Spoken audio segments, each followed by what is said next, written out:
Good morning everyone. કાલે આપણી કાયાકલ્પની meeting કરી. એમાં આપણે જે પણ પોઈન્ટ્સની માહિતી આપી એ પોઈન્ટ્સ હવે ક્લિયર કરીશું આપણે કે કઈ રીતનાનું કરવાનું હોય છે. તો 3 બકેટ સિસ્ટમથી આપણે પોતું કરવાનું છે. એનું મને પણ ક્લિયર નહોતું કે કઈ રીતે કરવાનું છે. અત્યાર સુધી પોતું તો કરતા જ હતા, પણ એમાં જે સિસ્ટમ લખી છે, જે સ્ટેપ લખ્યા છે એ ક્લિયર કરવાના બાકી હતા. એટલે કાલે મેં વિપુલભાઈને કીધું કે મને પીપીટી મોકલી આપજો, ચેકલિસ્ટ મોકલી આપજો. તો કઈ રીતે છે એ પછી એમણે જે પીપીટી મોકલી છે એમાં બધું ઇંગ્લિશમાં લખેલું છે. એનું પછી મેં ટ્રાન્સલેટ કર્યું અને સમજવાનો પ્રયત્ન કર્યો કે કઈ રીતે કહેવા માગે છે કે 3 બકેટનો યુઝ કઈ રીતે કરવાનો છે. એ મને આમ પ્રોપર રીતે તો મને આજે જ ખબર પડી કે કઈ રીતે મોપ કરવાનું છે. વેટ મોપ એટલે આપણે ભીનું પોતું કઈ રીતે કરવાનું છે. તો આપણે 3 બકેટનો યુઝ કરીએ જ છીએ બધી જગ્યાએ, પણ પ્રોપર કઈ રીતે કરવાનું એ આજે આપણે શીખી છું, એટલે તમને કહીશ. આ ફક્ત સમજણ માટે છે. આપણે પ્રેક્ટિકલી આપણે દરેક ડિપાર્ટમેન્ટમાં કરીશું પોતું કઈ રીતે કરવાનું છે ડેમોન્સ્ટ્રેશન સાથે. પણ આપણે 3 બકેટમાં 3 બકેટ લેવાની છે. બધા ડિપાર્ટમેન્ટમાં અવેલેબલ જ છે 3 બકેટ, બરાબર છે. તો 3 બકેટ જે હોય છે એમાં શું લેવાનું છે? તો પહેલી બકેટમાં વોર્મ વોટર લેવાનું છે.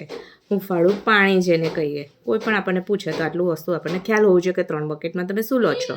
તો પહેલી બકેટમાં સાદું, એટલે મતલબ કે વોર્મ વોટર, બરાબર છે, સાદું હુંફાળું પાણી, બરાબર.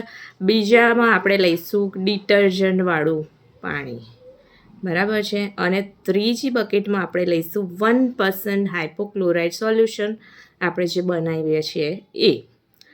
3 બકેટ લેવાની છે, બરાબર છે. હવે શું કરવાનું છે? 3 બકેટમાં આપણે બધું લઈ લીધું છે. હવે શું કરવાનું છે?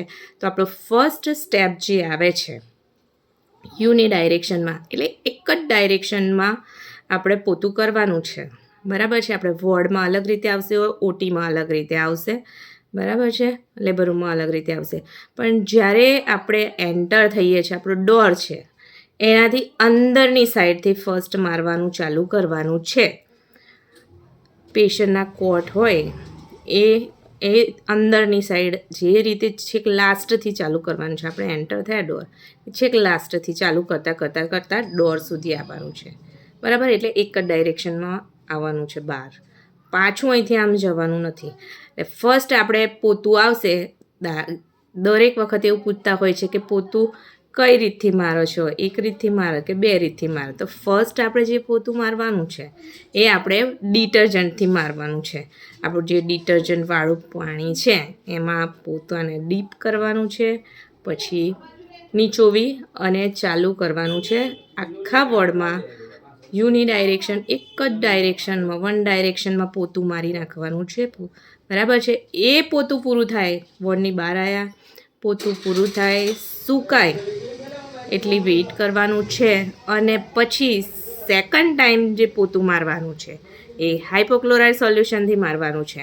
એમાં હાઇપોક્લોરાઇડ સોલ્યુશન આપણે 1% લીધું છે, એનો યુઝ કરવાનો છે.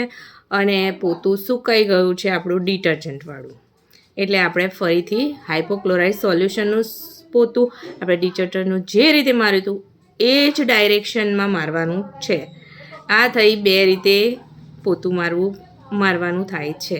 કેમ કે દરેક વ્યક્તિને એવું લાગતું હોય કે ડિટર્જન્ટનો યુઝ ફક્ત પોતું ધોવા માટે કરવાનું છે, પણ એવું નથી. મેં જ્યારે ચેકલિસ્ટ વાંચ્યું ત્યારે મેં સમજ્યું કે ના, આ કહેવા અલગ માંગે છે ને આપણે કરીએ છીએ અલગ. તો પોતું 2 વખત મારવાનું છે, એક ડિટર્જન્ટવાળું અને એક હાઇપોક્લોરાઇડ સોલ્યુશન. કેમ?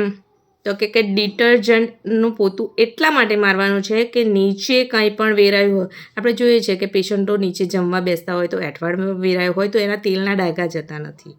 અને બીજું કોઈ ચા પીતા હોય, કંઈ પણ બીજું કંઈ આપણે ખાતા હોય એ વસ્તુનું નીચે વેરાય છે, એટલે એનું ઓઇલ સ્પ્રેડ થયેલું હોય, ઓઇલના ડાઘા હોય, કે કોઈ પણ ડાઘા કાઢવા માટે પહેલાં આપણે ડિટર્જન્ટવાળું પોતું મારીએ તો એ ફ્લોર ક્લીન થઈ જાય.